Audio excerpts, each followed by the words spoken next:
Bueno, acá estamos otra vez con Cora. Le había dejado en la primera parte de este reportaje una pregunta colgando a Cora, que bueno, ahora esperamos que nos responda. Sí, me preguntabas, digamos, por el inicio, digamos, del fotoperiodismo en la Argentina, si es en el periodo que el libro se centra, ¿no? La década del 60 y qué pasó antes. Yo creo que hay una historia que empieza antes, realmente yo encuentro que el tema de crear un staff estable de fotógrafos por caras y caretas a principios del siglo XX en Argentina fue inédito en el mundo, digamos, era contemporáneo a lo que sucedía en las revistas más importantes, por lo menos del mundo occidental, que es el que conocemos, ¿no? Del que conocemos sus historias. Fue un momento de contemporaneidad en cuanto a los logros en la fotografía en Argentina. Después hubo una falta de visión en general, tanto de los diarios como de los editores, de apostar a la imagen como un aspecto central dentro del periodismo. Entonces no hubo inversiones, hubo una desvalorización, hubo una subestimación del uso de la imagen. Y eso redundó entonces en que, digamos, haya habido algunas experiencias, pero muy excepcionales dentro del fotoperiodismo, hasta que tanto César Chivita en Abril como Vera cuando se conocen, deciden que se pongan todos los recursos posibles para desarrollar una revista en donde la imagen sea la protagonista. Y eso sucede recién a mediados de la década del 60. Pensemos que, por ejemplo, en la década de los 20, la década de los 30, en Francia, en España, en Estados Unidos, ya había en Alemania, había grandes revistas con grandes inversiones para que la fotografía sea la estrella de la publicación. Acá no sucedió, acá sucede recién en la década del 60. Por eso ahí hay un punto de inflexión. Hay una anécdota muy jugosa, muy linda en el libro, que es una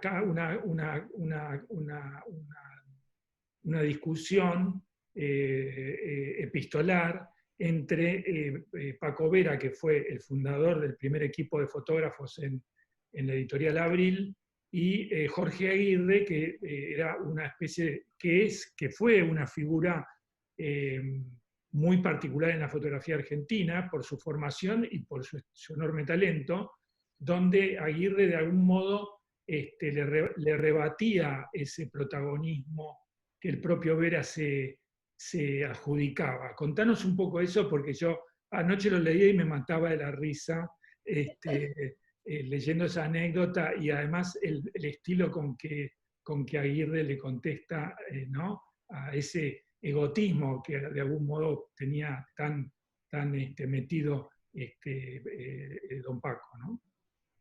Sí, me gustó mucho encontrar ese debate, me gustó mucho también tratar de reconstruir la historia de las figuras claves dentro de la profesión en esa época. Eh, y cuando encontré que había ese debate por cartas, ¿no? Donde uno se contestaba al otro, y encima en la revista Reportero Gráfico, que había sido un esfuerzo enorme de un grupo de reporteros gráficos que dentro de Argra intentan sacar una revista que no solo, digamos, hable sobre los problemas de la profesión, sino también reflexiones sobre los debates centrales de la fotografía, me pareció que era un caso así hermoso para reconstruir. Y ahí el tema es que en los 60 muchos se daban por ser los generadores de algo especial dentro del fotoperiodismo. O sea, tenían claro, Vera, Aguirre, todos ellos tenían claro que estaban iniciando un camino que no se había hecho antes.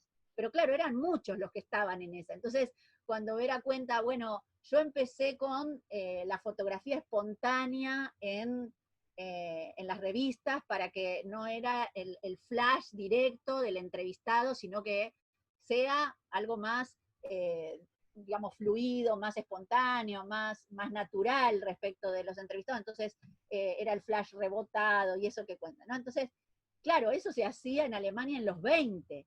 Acá se lo están adjudicando como gran cosa en los 60. Y encima Lo que se cuestionan es que no lo inventó uno, digamos, que ya estaba inventado, que lo hacían varios al mismo tiempo, ¿no?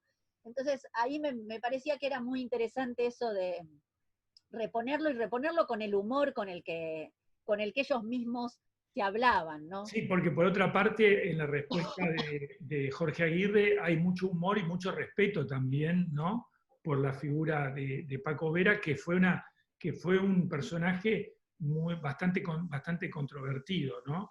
Eh, pero sin duda vos, digamos, en tu investigación, yo creo que es muy acertado el hecho de que la primera vez que se conforma un grupo de fotógrafos profesionales de distintos orígenes y que empiezan a tener un rol en lo periodístico protagónico, la verdad que se da, más allá de las experiencias previas que mencionaba Jorge Aguirre, se da específicamente con la creación del Departamento Fotográfico de Abril en la mano de Paco Vera, ¿no?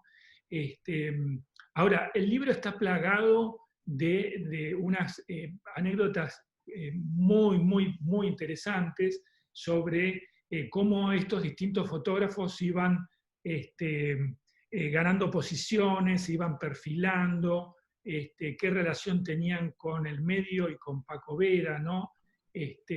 Un jovencísimo Carlos Bosch, por ejemplo, con las cosas que tiene que hacer para poder lograr tener contacto con la editorial y poder entrar, ¿no? Que era su sueño, ¿no? O Eduardo Comesaña, que estaba catalogado como el fotógrafo culto, que era el que iba a las entrevistas con los escritores, y que cuando había funciones en el Colón también iba él. Digamos, contanos un poco esa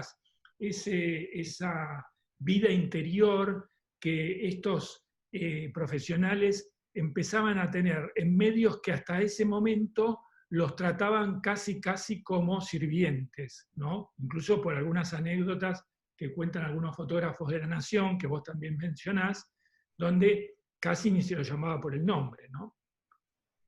Sí, sí, eran considerados los chaciretes, ¿no? Los aprietabotones, o sea, dame un fotógrafo, mandame uno, ¿no? Que, digamos, efectivamente había un trato despectivo. Yo quiero ir un paso más atrás de tu pregunta y Sí, decir que también hubo dentro de la profesión, y es algo que yo planteo desde el prólogo del libro, ¿no? Que hubo intentos de mujeres de entrar también a 7 días y que mira, no pudieron. O sea, vamos a hablar mucho de los fotógrafos hombres porque hubo un impedimento explícito, ¿no? De que no querían fotógrafas mujeres, por ejemplo, en la redacción de Abril. O sea que el libro revaloriza mucho lo que fue esa historia para el fotoperiodismo de Abril, y también quiero mencionar que, por ejemplo, Marta Strasnoy había llevado su carpeta con fotos y le dijeron, mujeres de ninguna manera acá no van a entrar. antes de ver las Entonces, fotos. o las habrán mirado, pero no la rechazaron por sus fotos, digamos, ¿no? Sus fotos le dijeron expresamente, no son muy buenas, pero acá mujeres fotógrafas no. Entonces hay ahí también, digamos, toda una lucha y todavía un siguiente libro que en algún momento va a estar, que tiene que ver con cómo las mujeres dieron una pelea para poder ser fotoperiodistas en este país. Dicho esto, para contestar ahora sí tu pregunta, eh, es muy interesante, por ejemplo, cómo se conformó ese primer staff, porque se buscaron tanto fotógrafos que no fueran fotógrafos de prensa, que no tuviesen, ¿no? Vera decía, que no tuviesen las mañas que ya tenían los fotógrafos de prensa, sino que eran fotógrafos de distintas personalidades, de distintos gustos, de distintas estéticas, y al mismo tiempo sí se conformó con alguien como Osvaldo Dubini. Para mí Osvaldo Dubini es un nombre muy importante en la historia del fotoperiodismo en el país, que también está ninguneado, negado, ¿no? Muy ignorado. O sea, en cada uno de los aspectos que yo escribía, lo que me daba cuenta es qué caudal de historia, de imágenes, de relatos, de anécdotas, que no estaba contada, que no había sido nunca contado, ¿no? Y entonces me parecía que había algo muy importante que era recuperar el derecho a ser narrado. Es una historia que tenía derecho a ser narrada, ¿no? y bueno, por suerte lo pudimos hacer. Bueno, porque además en esa época particularmente se produce esta fusión que vos decís, que yo creo que fue de algún modo definitoria de lo que vendría después, porque Paco Vera al mismo tiempo era presidente del Fotoclub Buenos Aires y es donde él recluta esos fotógrafos que creo que alguno de ellos se autodenomina blandos, ¿no? Como que no tenían la Claro, experiencia de la calle y tenían como recursos estéticos más desarrollados, ¿no? Y donde se introduce la fotografía con luz ambiente, con luz disponible, etcétera, etcétera. Entonces ahí se produce este mix entre fotógrafos de una extracción y fotógrafos que venían acostumbrados a ser casi los sirvientes del cronista, ¿no? sí. Que creo que había una anécdota muy interesante cuando Paco Vera, no me acuerdo a quién le dice, a un redactor le dice la relación entre un fotógrafo y el cronista es como un matrimonio asexuado, y el redactor le dice, sí, es un matrimonio asexuado, pero el macho es el cronista, ¿no? Sí, sí. O sea, es toda una Hasta en eso, definición. hasta en eso se veía el machismo de la profesión, Claro. absolutamente. Eh, Eh, sí, sí, y sí me parece interesante ver cómo en aquel momento lo que se buscaban era como respetar las individualidades y, y los intereses de cada fotógrafo. Entonces había fotógrafos que servían más para para una fotografía de intimidad, y fotógrafos que servían para una manifestación en la calle con gases y palos, digamos. Y no todos servían de la misma manera y podían sacar el mismo tipo de fotos. O fotógrafos que por sacar buenas fotos deportivas podían sacar fotos en situaciones complicadas de enfermedad por la fiebre amarilla en Misiones, y otros fotógrafos que se sentían más a gusto en el Teatro Colón o entrevistando a un escritor. Me parece que ahí la habilidad que tuvieron tanto Chivita como Vera fue dar espacio y cabida a que esas distintas personalidades, gustos y estéticas se pudieran desarrollar. No era ya, dame un aprieta botón y no importa lo que sea, y no importaba ni conocer esas habilidades o esas aptitudes particulares de los fotógrafos. Acá sí había un conocimiento profundo y había un respeto por ello, y entonces había una búsqueda de quién era el que servía más para cada cosa.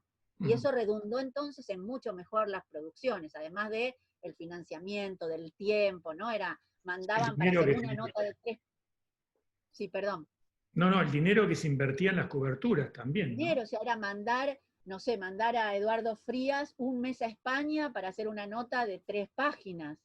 Y la revista, la editorial pagaba un mes entero al fotógrafo con el cronista para que estén en un país, para armar una nota, ¿no? O sea, era otro tipo de periodismo, claramente.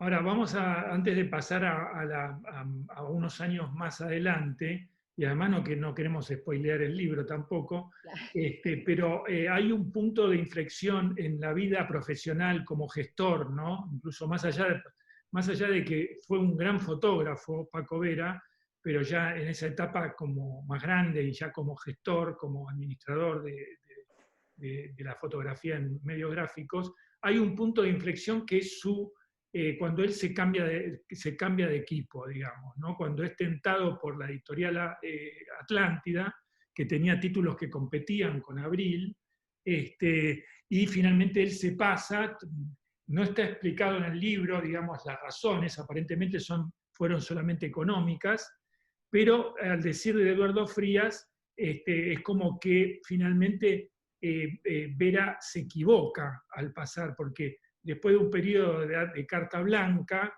le empiezan a poner límites muy claros, ¿no? Contanos un poco eso, qué pasó. Mira, por un lado, el tema es que la historia de la profesión y la historia de los actores de la profesión va de la mano de la historia política. Y esto es lo que yo intento demostrar en todo el libro. No es solo un relato de anécdotas, sino que es tratar de explicar esas circunstancias en función de los avatares políticos. Son 10 años en los que se centra el libro, que son tremendos, Sí. impresionantes en la historia política. Entonces, en medio del golpe de Onganía, en medio de la censura férrea que esa dictadura le impone a la prensa, en medio de los reacomodamientos al interior de las editoriales, hay cosas que se empiezan a permitir, otras que no, otras que se empiezan a no poder hacer, etc. La personalidad propia de Vera, que era muy complicada, hay un desgaste en la editorial, y ahí hay un intento de los Vigil de Atlántida, muy inteligente, de decir, hay que volver, digamos, hay que ir por el lado de la revalorización de la imagen. Ellos no tenían buenos laboratoristas, no tenían un buen espacio, no tenían una inversión hecha. Dijeron, ¿quién es el que más sabe de esto? Bueno, traigámoslo. Entonces lo tientan. Pero no es un tema solo económico, ¿no? Es un tema también del desgaste de Vera, de las ganas de Vera de empezar algo nuevo, de todo lo que le ofrecían, digamos, en esta nueva posibilidad de el pase al enemigo, ¿no? De pasar de Abril a Atlántida. Que después claramente, al conocer apenas un poco quiénes eran los Vigil, se da cuenta de que fue un error, y un error que le cuesta caro porque termina abandonando la profesión. Pero me parece que ahí, digamos, fue muy interesante cuando yo hago la investigación. Yo pensé que son entrevistas que estoy haciendo a gente mayor ya. Por ejemplo, Eduardo Frías fallece un tiempo después de que yo lo entrevisto. Eduardo Comesaña ya es un hombre grande. Osvaldo Dubini ya era un hombre grande cuando lo entrevisto. Ellos me cuentan y todos recuerdan ese momento con mucho sufrimiento. Pensá la distancia en el tiempo, y sin embargo, cuando Vera deja Abril y se va y se rompe ese staff, y quiénes se quedan de un lado y del otro, y a quiénes se llevan, ¿no?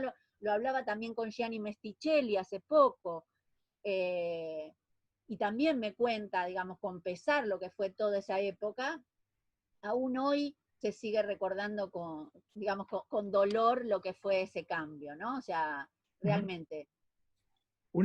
Dos últimas preguntas para terminar este bloque y pasamos al otro, al tercero y último bloque. Por un lado, mientras vos me contabas todos estos pormenores, yo lo miro a Francisco, que es un sub-30, y me gustaría saber, Francisco, ¿qué sentiste vos cuando te fue, digo, siendo que sos un estudioso y una persona tan informada, pero al mismo tiempo seguramente muchas de estas cosas vos no te las imaginabas. Y esta me parece que es una conjunción muy, muy virtuosa, ¿no? El hecho de que confluya un personaje tan joven y tan capacitado para este métier en una historia que, a pesar de ser reciente, vos no la viviste ni siquiera por los libros, porque el libro no estaba escrito. No tenía ni idea, o sea, 7 días, ¿qué? No, por supuesto. O sea, yo la verdad que es un trabajo hermoso porque estoy aprendiendo un montón. Y le agradezco a Cora la confianza porque también fue entregar un material muy propio a alguien que la verdad fue aprender de cero y fue muy, muy rico porque uno, imagínate, leer eso 1000 veces para corregirlo, para decir, che, esto va, esto no va, implicó conocer y que todos estos nombres que me dice ahora me los conozco, y Cora habla de la ruptura de Vera y a mí también me duele, es como, ay no, ¿por qué hizo eso? O sea, es como ver una peli 10 veces y realmente fue muy, muy, muy, muy entretenido y me llamó muchísimo la atención, ¿no? Esos personajes que también otros momentos de la historia de la fotografía argentina que estoy estudiando, veo la misma situación, personas, sobre todo gestores, que tuvieron una implicancia muy fuerte, que después terminan o se mueren o terminan como en la oscuridad absoluta y nadie los conoce. Entonces, ese tipo de figuras que tiene que ver también con un modelo historiográfico de pensar siempre en los grandes maestros y no pensar, bueno, las tramas, como las organizaciones, pensar cómo se construye efectivamente un campo local. Eso me pareció muy valioso. Y después, el grado, ¿no? Hay una anécdota que cuenta el libro que para mí lo grafica muy bien la importancia de Vera, que es que dice, Vera tuvo tanta relevancia que fue invitado por Mirta Legrand a almorzar. O sea, imagínate, pues no era que iba cualquiera a lo de Mirta, o sea, que iba el director de fotografía de una revista a lo de Mirta, que es como... Y hoy es inimaginable, ¿no? Eso, ¿no? Es inimaginable. Doy la vida por esa grabación, debe ser muy, muy, muy divertido. Yo también, bueno, yo también. Sí, eso... nadie la vio. No. Para terminar este bloque te voy a dejar otra pregunta colgando, que nos va a llevar a la tercera parte del reportaje y última, que para mí es crucial. Porque después del 69, cuando nos acercamos al año 71-72, ya la convulsión política es extraordinaria en la Argentina, y entonces se empiezan a producir muchos procesos de transición en todos los órdenes, y en el periodismo y en la fotografía de prensa no podía ser menos. Entonces la pregunta que yo te voy a hacer, que la gente tal vez no la entienda, pero la va a entender cuando vos la respondas, es: ¿en qué medida esa transición hacia otro tipo de fotografía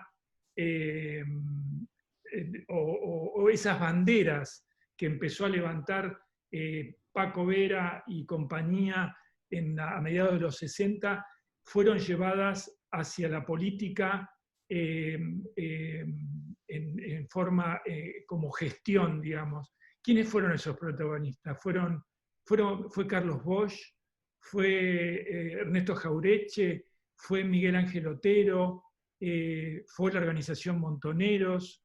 ¿Qué es lo que pasó que entre el año 70 y 73, 74, ese tipo de fotografía se corporizó en otro tipo de medios que finalmente sucumbieron ante el peso de la dictadura? Te dejo acá la pregunta, cortamos y vamos al último bloque.